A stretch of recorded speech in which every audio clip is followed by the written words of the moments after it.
So today we are going to start our fourth lecture on chapter 5th and today we'll discuss about the classification of the ratios और ratios को हम किस तरह से classify करते हैं and what are the different type of categories in which the ratio is classified. So we'll discuss this topic in this lecture. So let's just start with the first ratio, that is liquidity ratio. Liquidity ratio क्या होता है कि liquidity के name से ही clear है कि कितनी एक फर्म लिक्विड है. लिक्विड मीन्स ये अपने शॉर्ट टर्म क्रेडिटर्स को कितनी जल्दी पैसा पे करने के लिए एलिजिबल है, कितनी जल्दी ये अपनी फर्म की जो करंट लायबिलिटीज़ है उसको वो क्या कर सकते हैं, ख़त्म कर सकते हैं. ये एबिलिटी को जानने के लिए हम क्या करते हैं, लिक्विडिटी रेशियो को कैलकुलेट करते हैं. अब यहाँ से पढ़ते हैं कि लिक्विडिटी रेशियो है क्या. Liquidity ratio refers to the ability to meet its current liabilities. मतलब कि ये क्या है, ये फर्म की एबिलिटी को ये जानने में हेल्प करता है कि फर्म की क्या इतनी एबिलिटी है कि वो अपनी करंट लायबिलिटीज़ को क्या कर सके, ख़त्म कर सके. And also called the short term solvency ratio. इसको हम शॉर्ट टर्म सॉल्वेंसी रेशियो भी बोलते हैं, जिसके अंदर हमारे जितने भी करंट लायबिलिटीज़ होती हैं वो हमारी पूरी की जाती हैं हमारी करंट एसेट्स की हेल्प से. यहाँ पर ये क्या करता है, फर्म की एबिलिटी को बताता है कि क्या हमारी फर्म की एबिलिटी इतनी है कि वो हमारी करंट लायबिलिटीज़ को क्या कर सके, ख़त्म कर सके out of the current resources की मदद से. Help to assess the margin between the current assets and the current liabilities. ये हमारी करंट एसेट्स और करंट लायबिलिटीज़ के बीच के मार्जिन को बताता है कि क्या उनके अंदर कितना एक मार्जिन है. ये पता लगाने में हम क्या करते हैं, लिक्विडिटी रेशियो को कैलकुलेट करते हैं. अब लिक्विडिटी रेशियो भी टू पार्ट्स में क्या है, डिवाइड है. फर्स्ट जो पार्ट है वो है आपका करंट रेशियो, और जिसको हम क्या बोलते हैं, working ratio, working capital ratio भी बोलते हैं.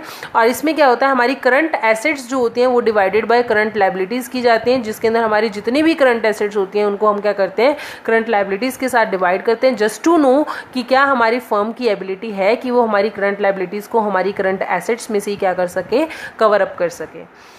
सेकेंड जो हमारा टाइप है वो है हमारा क्विक रेशियो, जिसको हम एसिड टेस्ट रेशियो भी बोलते हैं और लिक्विड रेशियो भी बोलते हैं. इसके अंदर क्या होता है कि हम क्या करते हैं, सिर्फ उन्हीं एसेट्स को देखते हैं जो कि क्विकली जो है वो चेंज हो जाती हैं into the cash and cash equivalents, जिसको हम क्या करते हैं, डिवाइड करते हैं with the current liabilities, just to check कि वो कितना क्विकली जो है वो हमारी लायबिलिटीज़ वो पे कर सकते हैं हमारे शॉर्ट टर्म क्रेडिटर्स को. तो ये जानने के लिए हम क्या करते हैं, लिक्विडिटी रेशियो को कैलकुलेट करते हैं. Second type is solvency ratio. Solvency ratio में क्या होता है, to assess the ability of the firm to meet the long term liabilities. Firm की जो लॉन्ग टर्म लायबिलिटीज हैं वो कितनी जल्दी उनको पे कर सकते हैं, ये जानने में हमें क्या करती हैं, सोल्वेंसी रेशियो हमें हेल्प करती हैं. It reveals about how much the proprietor has to invest. ये हमें ये भी बताता है कि एक प्रोप्राइटर को कितना इन्वेस्ट करना चाहिए बिजनेस के अंदर, and how much amount has been raised from outside, और कितना डिबेंचर होल्डर से पैसा लेना चाहिए, ये शेयर होल्डर से पैसा लेना चाहिए. ये पता लगाने में हमें क्या करती है, सोल्वेंसी रेशियो हमें हेल्प करती है. The ability to meet the interest cost regularly and the long term indebtedness of the firm at a maturity. अब ये क्या करता है, ये हमें ये पता लगाने में हेल्प करता है कि क्या फर्म इंटरेस्ट देने में एलिजिबल है, क्या फर्म अपना इंटरेस्ट जो अपने डिबेंचर होल्डर को है वो टाइम टू टाइम पे कर सकता है या नहीं कर सकता, क्या टाइम आने पर वो अपने डिबेंचर होल्डर को पैसा दे पाएगा या नहीं दे पाएगा. ये जानने में हमें क्या करते हैं, सोल्वेंसी रेशियो हेल्प करते हैं. So the types of the solvency ratio is debt equity ratio. Debt equity ratio के अंदर हम ये पता लगाते हैं कि हमारे जो डेट्स और इक्विटी है उनका रेशियो कितना है. फिर उसके बाद है total assets to total debt. आपकी टोटल एसेट्स कितनी है और आपका टोटल डेट्स कितने हैं, ये पता लगाने में आपको ये रेशियोज हेल्प करते हैं. प्रोप्राइटरी रेशियो आपके प्रोप्राइटरी रेशियो को हेल्प करते हैं.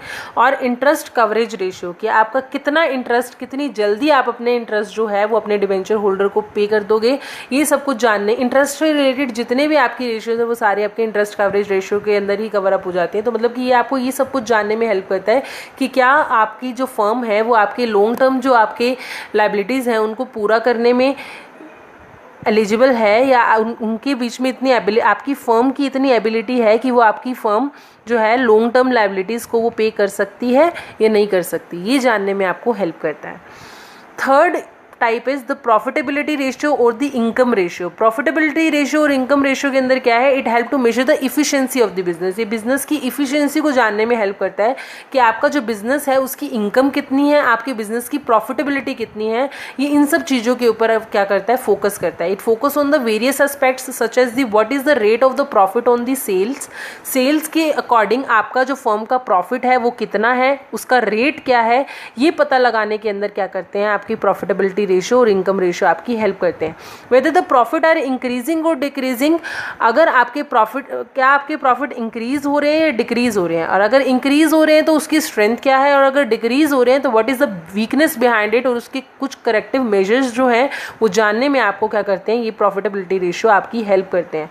आपकी कंपनी के अंदर कितने आपके क्या है प्रॉफिट आप अर्न कर सकते हो, ये जानने में आपको आपकी प्रॉफिट रेशियो और इनकम रेशियो आपकी हेल्प करते हैं। तो these are the types of the profitability ratio. Gross profit ratio, ये आपके ग्रोस प्रॉफिट रेशियो हेल्प जानने में हेल्प करते हैं। ऑपरेटिंग रेशियो जानने में हेल्प करते हैं।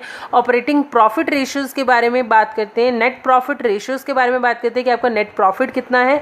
और रिटर्न ऑन इन्वेस्टमेंट, जो आपने इन्वेस्टमेंट कर रखी है उसके ऊपर रिटर्न किस तरह से और कैसे आएगा, whether it is the profitable for you और नॉट, ये जानने में सारा कुछ आपको ये हेल्प करते हैं, which will discuss in this chapter further. Fourth जो आपका टाइप है दैट इज एक्टिविटी रेशियो। अब एक्टिविटी रेशियो क्या है, अब एक्टिविटी रेशियो जो है it help you to find out the efficiency of the working capital and the inventories is being used to obtain the sales या revenue from operation जिसको हम बोलते हैं। मतलब कि ये आपको ये जानने में हेल्प करता है कि आपकी जो वर्किंग कैपिटल है और आपकी जो इन्वेंट्रीज हैं वो कितनी जल्दी क्या है सेल्स के अंदर कन्वर्ट हो रही है, कितनी जल्दी वो आपको क्या है इफिशिएंसी, उनके अंदर कितनी इफिशिएंसी है ताकि वो क्या कर सकें, उसको सेल में कन्वर्ट कर सकें। तो it calculate on the basis of the cost of sales और sales, therefore this ratio are called the turnover ratio. ये सेल्स और कॉस्ट ऑफ सेल्स के ऊपर डिपेंड होता है, इसलिए हम इसको टर्नओवर रेशियो भी बोलते हैं। अभी मैं आपको बताकर हटी हूँ कि ये वर्किंग कैपिटल और जो इन्वेंट्रीज हैं इनके ऊपर फोकस करता है कि कितनी जल्दी उसको सेल्स के अंदर कन्वर्ट कर देते हैं। Higher the turnover indicates the better use of capital. जितना टर्नओवर हाई होगा वो आपको क्या बताएगा कि आपकी कंपनी की जो कैपिटल है वो कितनी जल्दी यूज़ हो रही है, कितना बेटर वे में यूज़ हो रही है, ये बताता है आपको। और the resources and in turn lead to the higher profitability. और जो भी रिसोर्सेज आप यूज़ कर रहे हैं प्रोडक्ट बनाने के लिए वो कितना इफ़िशेंटली आप उनको यूज़ कर रहे हैं, ये जानने में आपको हेल्प करता है। और ये जानने में हेल्प करता है कि आपका जो बिज़नेस है वो कितना प्रॉफिटेबल है। तो इस टर्नओवर से रिलेटेड जितने भी आपके रेशियोज हैं वो सारे के सारे आपके एक्टिविटी रेशियो के अंदर कवर हो जाएंगे। And the types of the turnover ratio is inventory turnover ratio और द स्टॉक टर्नओवर रेशियो। मतलब कि स्टॉक टर्नओवर रेशियो के बारे में बात करेंगे यहाँ पर कि मतलब किस तरह से आपका जो आपके प्रोडक्ट हैं, जो आपका स्टॉक है वो किस तरह से आपका टर्नओवर होता है इन दी सेल्स। क्रेडिट और पेएबल टर्नओवर रेशियो आपको ये पता लगाने में हेल्प करेंगे कि जो आपके क्रेडिटर्स हैं वो कितनी जल्दी आपको पैसा दे देते हैं, जो आपके डेटर्स हैं वो कितनी जल्दी आपको पैसा दे देते हैं। आपका जो क्रेडिट की सेल है उसके अकॉर्डिंग आपकी जो मतलब कि आपको पैसा मिल रहा है वो कितना मिल रहा है। तो ये सब कुछ जानने में आपको हेल्प करता है। Working capital turnover ratio means working capital क्या है फर्म की और कितना मतलब कि आपकी इन्वेंट्री जो है, स्टॉक जो है वो आपके बिजनेस के अंदर पड़ा है जिसको आपने जल्दी से जल्दी किस में कन्वर्ट करना है, इन सेल्स कन्वर्ट करना है। तो ये सब चीज़ें जानने में आपको हेल्प करता है। तो ये थी क्लासिफिकेशन कि किस तरह से रेशियो को क्लासिफाई किया जाता है। तो रेशियो को 4 पार्ट्स के अंदर क्लासिफाई किया जाता है, जिसमें फर्स्ट पार्ट जो है वो लिक्विडिटी के बारे में है, जो हमें ये बताता है कि फर्म की लिक्विडिटी कितनी है। सेकेंड जो आपका पॉइंट है वो है आपका सॉल्वेंसी रेशियो से रिलेटेड। सॉल्वेंसी रेशियो के अंदर हम क्या करते हैं, अपने लॉन्ग टर्म क्राइटेरिया के बारे में बात करते हैं, लेकिन लिक्विडिटी रेशियो के अंदर हम क्या करते हैं, अपने शॉर्ट टर्म क्राइटेरिया के बारे में बात करते हैं। थर्ड जो हमने टाइप पढ़ा था वो पढ़ा था प्रॉफिटेबिलिटी रेशियो और द इनकम रेशियो, जिसके अंदर हम क्या करते हैं, हमारी फर्म की प्रॉफिटेबिलिटी के बारे में पता लगाते हैं कि हमारी फर्म का प्रॉफिट कितना है according to the sale, and जो हमारा प्रॉफिट है वो इंक्रीज हो रहा है या डिक्रीज हो रहा है, इसके बारे में पता लगाने के लिए हम क्या करते हैं, कुछ रेशियोज की हेल्प लेते हैं ताकि हमें ये पता लग सके कि हमारे जो फर्म है वो प्रॉफिट इंक्रीज कर रहा है या डिक्रीज कर रहा है। फोर्थ जो पॉइंट हमने पढ़ा था वो पढ़ा था एक्टिविटी रेशियो। एक्टिविटी रेशियो के अंदर क्या है कि हम ये पता लगाते हैं कि हमारे पास जितना स्टॉक पड़ा है वो कितनी जल्दी कन्वर्ट हो जाएगा सेल्स के अंदर, कितनी जल्दी टर्नओवर हो जाएगा। टर्नओवर होना मतलब कि जितना आप वर्किंग कैपिटल यूज कर रहे हो, जितना आपके पास इन्वेंट्रीज पड़ी है वो कितनी जल्दी रेवेन्यू फ्रॉम ऑपरेशन के अंदर कन्वर्ट हो जाती है। ये सब कुछ जानने में आपको ये हेल्प करता है। तो ये थी आपकी classification of the ratio analysis. Thank you so much.